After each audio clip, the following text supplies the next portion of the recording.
আজকে সারাদিন ধরে মুডটা একটু অফ ছিল, শরীরটাও খুব একটা ভালো লাগছিল না। তাই ভাবলাম কি কোথাও একটু ঘুরতে গেলে কেমন হয়। তো যেরকম ভাবা সেরকম কাজ, বেরিয়ে পড়লাম একটু ঘুরতে।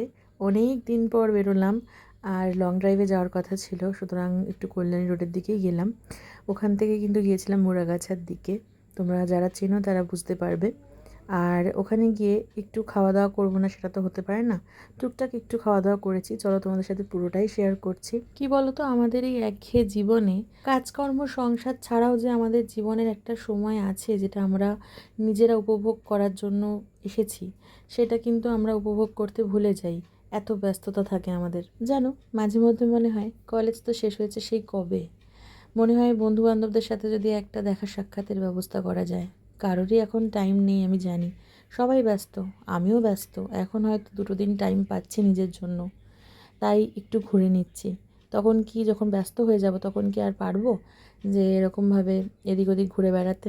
তবুও মনে হয় যাদের সাথে একটা সময় দল বেঁধে কলেজ যেতাম, দল বেঁধে ঘুরে বেড়াতাম এদিক ওদিক, খাওয়া দাওয়া করতাম, কত মজা করেছি। এখন তাদের কারোরই আর সময় নেই, সবাই সবার কাজে ব্যস্ত। আর এটাই তো স্বাভাবিক, সবার জীবনযাত্রা তো সমান নয়। বয়স বাড়ার সাথে সাথে না পরিস্থিতিও চেঞ্জ হয়ে যায়, আর সেই পরিস্থিতির চাপে পড়ে মানুষ কিন্তু ব্যস্ত হতে বাধ্য হয়। সুতরাং সত্যিই মন খারাপ লাগে এটা ভেবে যে আগের মতো হয়তো আমরা আর একসাথে ঘুরে বেড়াতে পারবো না।